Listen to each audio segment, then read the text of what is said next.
శివతత్వం వేదాలకు చిక్కదు, ఉపనిషత్తులకు దొరకదు, నమ్మక చమకాలకు లొంగడు, మహర్షులకు అంతుపట్టడు. శివానుభవం లభించాలంటే శివభక్తుడైనంత మాత్రాన సరిపోదు, భక్తుడే శివుడు కావాలి. నిరాకారం నుంచి శరీర రూపం వరకు ఆయన అవతరించిన రాత్రిని మహాశివరాత్రి అంటారు. ఈ పవిత్రమైన రోజునే శివుడు లింగ రూపంలో దర్శనమిచ్చాడని భక్తుల నమ్మకం. పార్వతీ పరమేశ్వరుల కళ్యాణం కూడా ఇదే రోజున జరిగిందని పురాణాలు చెబుతున్నాయి. మహాశివరాత్రి పర్వదినం సందర్భంగా ఉమ్మడి ప్రకాశం జిల్లాలోని అన్ని శివాలయాలు ప్రత్యేక శోభను సంతరించుకున్నాయి. తెల్లవారుజాము నుంచే భక్తులు హరుడిని కొలిచేందుకు పోటెత్తుతున్నారు. ఇక ఇదే అంశంపై మరింత సమాచారం మా ప్రకాశం ప్రతినిధి సురేష్ అందిస్తారు.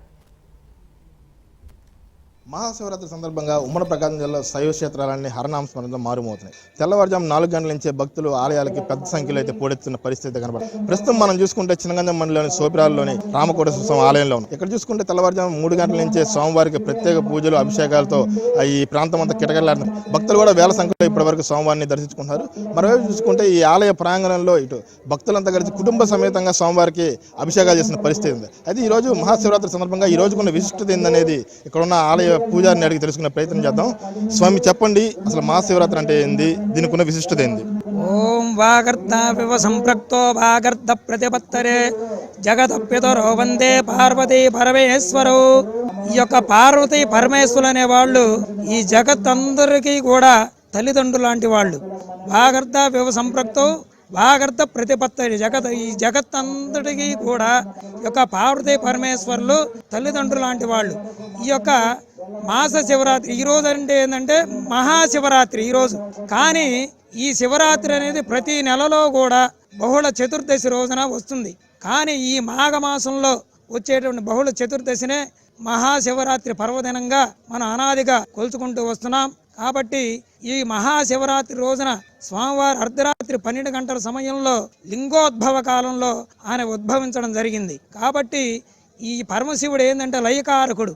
ఈయన భోళా శంకరుడు కూడా అంటారు.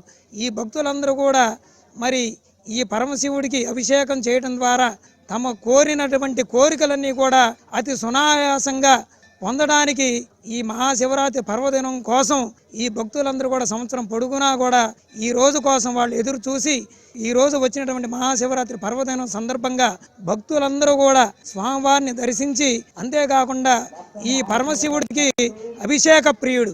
ఆయనకి ఎంత అభిషేకం చేస్తే ఆయనకు అంత సంతోషం కలుగుతుంది. కాబట్టి ఈ సంవత్సరం ఏంటంటే భక్తులందరూ కూడా దంపతి సమేతంగా కూర్చొని వాళ్ళు స్వామివారికి విశేషమైనటువంటి పంచామృతాభిషేక కార్యక్రమాలన్నీ కూడా చక్కగా నిర్వహించడం జరిగింది. ఈ యొక్క ప్రకాశం జిల్లా సోపిరాల గ్రామంలో గత 50 సంవత్సరాల నుంచి కూడా మరి ఈ యొక్క శివరాత్రి పర్వదినం సందర్భంగా జరిగిన తిరునాళ్ళు అనేటువంటి కార్యక్రమం చాలా అంగరంగ వైభవంగా జరుగుతున్నది. ఇంకా ఆ ఏటి పోను కూడా ఇంకా పెరుగుతూనే ఉన్నది ఈ తిరునాళ్ళ కార్యక్రమం. కాబట్టి ఈ స్వామివారిని ఈ రోజున మరి చినగంజాము, సోపిరాల, అంతేకాకుండా చుట్టుపక్కల ఉన్నటువంటి గుంటూరు, ప్రకాశము, నెల్లూరు తదితర జిల్లా నుంచి కూడా వేలాది సంఖ్యలో వచ్చి స్వామివారిని దర్శించి ఈ స్వామివారికి మొక్కులు తీర్చుకొని వాళ్ళందరూ కూడా స్వామివారికి కృపకు పాత్రలు అవుతూ ఉన్నారు. కాబట్టి ఈ పర్వదినం అనేది చాలా ముఖ్యమైనది. భక్తులందరికీ కూడా ఆయన సులభంగా మరి కోరికలు నెరవేరుస్తున్నాడు. కాబట్టి ఈ యొక్క ఆలయానికి మరి భక్తులు కూడా వేలాది సంఖ్యలో పోటెత్తి ఆ స్వామివారిని దర్శించి వాళ్ళ తీర్థ ప్రసాదం తీసుకొని ఆ స్వామివారి కృపకు పాత్రలవుతున్నారు. కాబట్టి ఈ స్వామి యొక్క అనుగ్రహం చేత ఈ సోపిరాల గ్రామం కూడా మరి దినదిన ప్రవర్ధమానవుతూ చాలా గొప్పగా యొక్క గ్రామం కూడా చాలా తీర్చిదిద్దబడింది. కాబట్టి ఈ గ్రామంలో విశేషం ఏంటంటే మరి శివుడి యొక్క స్థానము ఈశాన్యము. అట్లానే ఈ సోపిరాల గ్రామంలో కూడా స్వామివారు వెలసి మరి ఆ యొక్క స్వామివారు భక్తుల యొక్క మరి కొంగు బంగారమై ఆ స్వామివారు అందరినీ కూడా రక్షిస్తూ ఉన్నాడు. కాబట్టి ఈ రోజున స్వామివారిని దర్శించిన వేలాదిగా రావడం జరుగుతున్నది. ఇంకా ఈ యొక్క కార్యక్రమం అనేది ఇంకా సాయంత్రం పూట కూడా విద్యుత్ ప్రభల చేత రకరకాలైన సాంస్కృతిక కార్యక్రమాల చేత కూడా ఇంకా అంగరంగ వైభవంగా సాయంత్రం పూట మరింత వేలాదిగా జనం వచ్చి దర్శించుకోవడం జరుగుతూ ఉన్నది.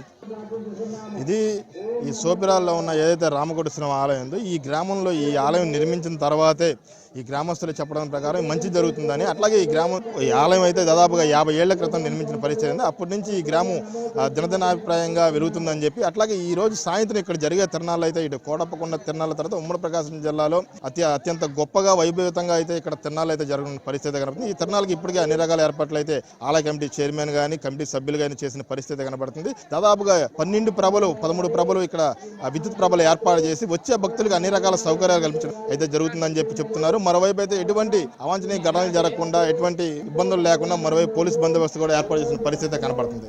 కెమెరామెన్ జయరావుతో సురేష్.